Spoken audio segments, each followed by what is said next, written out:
Hey. Cotton? Hey, Candy. It's been a bit. How you doing? A bit lonely, to be honest with you. I really miss... Okay, shut up now. You know how you used to use a boomerang as a melee weapon? You know, a little small talk would be nice. Okay, is this better? Now, can you show me how to do that boomerang thing real quick? Oh, go suck down a furball. Ladies, gentlemen, and monsters of all ages, welcome one and all to a talk about most people's second favorite thing in the Monster Hunter series, the weapons. And not only that, but a weapon we've not properly talked about on this channel in the past. A weapon that was actually even in the state of getting concept art of full combos, of various general abilities, but then was not included within an actual Monster Hunter game. It was, however, adapted quite a bit for use by our furry friends in Monster Hunter Generations with Prowler Mode's attack style. But what if instead of this being just a part of Prowler, it was its own entirely separate 15th weapon for Monster Hunter, the Wyvern Boomerang? This oversized boomerang will make you think a few things. First, is that a magnet spike?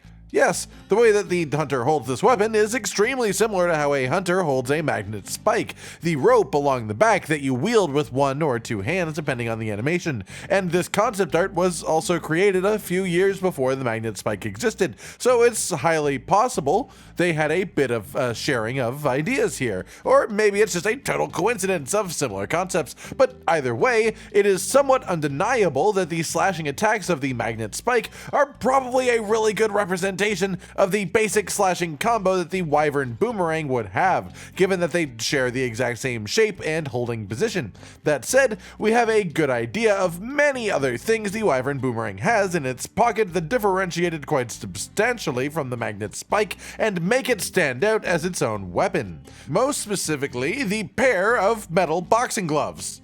I know they're gauntlets, not boxing gloves, but given the release day of this video, every glove is a boxing glove. These things provide some of the more interesting potential of the weapon, because otherwise it realistically is just a big boomerang. Not that there's anything wrong with that, but it could be better, as they show us. We have a nice big overhead swing attack with the boomerang, and even a higher powered version of a similar attack, where a hunter uses the momentum of the weapon to swing themselves into the air, and then slam it back down on the ground. Other than that, the weapon of course has a throwing mechanic, but it may be a bit more in depth than you even expected, and I sort of love the way that it works. There is still a charging mechanic from the look of it, like Prowler mode thrown boomerangs in Generations, but you choose the directionality of the throw by which button you press after starting the animation, either diagonally upwards, theoretically to aim for the heads of tall monsters, or for flying creatures. You can throw straight forwards, or you can throw it purposefully in a short little circle, aiming to hit something close to you from behind rather than the front, to hit maybe a different part than the one that's right in front of you. This is when the metal gauntlets start to come in handy. It was a pun. When you throw the boomerang, you obviously are no longer holding it, and therefore cannot use it as a melee weapon. It also, well, is a boomerang. It doesn't have rockets installed in the back or anything like that, so, you know, it'll take some time to travel back and forth if you throw it at the monster. So it stands to reason that because you will be spending a good chunk of time without the weapon in your hands, you should still be able to fight in some way, right? Well, yeah, that's what Capcom thought for sure, because while your boomerang is bouncing around, you can sock the monster right in the kisser, and if you thought that was cool, we haven't even gotten to the absolute best part of the entire weapon. The thing that pulls it all together and makes it feel unique enough to be a whole class of Monster Hunter weaponry. Using the metal gauntlets, if you time a button press correctly when the boomerang is returning towards you, you can punch it so that it flies right back at the monster. In my head, I also picture this retaining charge level, like if you throw a boomerang at full charge, then bop it back with the well-timed hit, it would go back at still full charge. Either way, this totally changes the game of this weapon, the loop of this theoretical gameplay, and gives you two styles. One where you use the boomerang as a big, heavy melee weapon, and one where you are essentially a boomerang juggler. You throw the boomerang once and play keepy-uppy, timing your attacks perfectly to bounce the boomerang back at the monster with the same input that you slap it in the face, essentially turning it into what I have always wanted from a blunt dual blades type weapon, which in actuality, this would really be. Think about it. The juggling of the boomerang just slows you down, making you have to think way more deliberately about when to punch, but If you can really just keep swinging your hands to continue the boomerang bouncing back and forth, then technically every input except for the first one in a hunt can just be punching. So technically this fits the bill of comparatively fast blunt weapon to dual blades, while still being incredibly unique from the dual blades. Obviously the drawing here shows this technique being used mostly at range, but consider the other angles that we see at play in this concept art. There is one throw that is a short circle, clearly intended to bounce off of the back of something close to you, or at least a different angle. If you do that, then you have free reign to punch something right in the face, and all you have to do in theory is time your bops right so that you don't let your boomerang fall out of rotation. And honestly, I sort of love the way that this all sounds. Like, just thinking through what this weapon could have been from this concept art alone makes me jittery, and we have one page of concept art. This isn't just a weapon concept, this is a Monster Hunter weapon concept. It feels right to me, it feels correct in the series, and usually when I do these types of videos, I talk about whether I think a weapon should come to the main series, or whether I think it will come to the main series, and honestly for this one, I sort of think it's both. Should it come? 100% absolutely. It's not just a big boomerang, it's not just a gauntlet weapon, it's both of them, and they are working in absolute perfect harmony that I could never have imagined between the two. It's silly, but it's not ridiculous levels of silly. Considering the strength that hunters have to do some of what we already do, who is to say that we can't punch a giant boomerang back with the same momentum that it came at us with? More than anything though, it looks really goddamn fun to play. And I can say that when the only thing that we got about this weapon ever was this single page of concept art. So I can't imagine what I would think getting to see the weapon realized properly in a full Monster Hunter game. As for will it come back? That is a much harder question. Monster Hunter hasn't added a single weapon in the 5th generation, and I would say it's unlikely that they do add one in the expansion to a game rather than the base game, so chances are relatively high that we don't get a new weapon until the start of the 6th generation of Monster Hunter.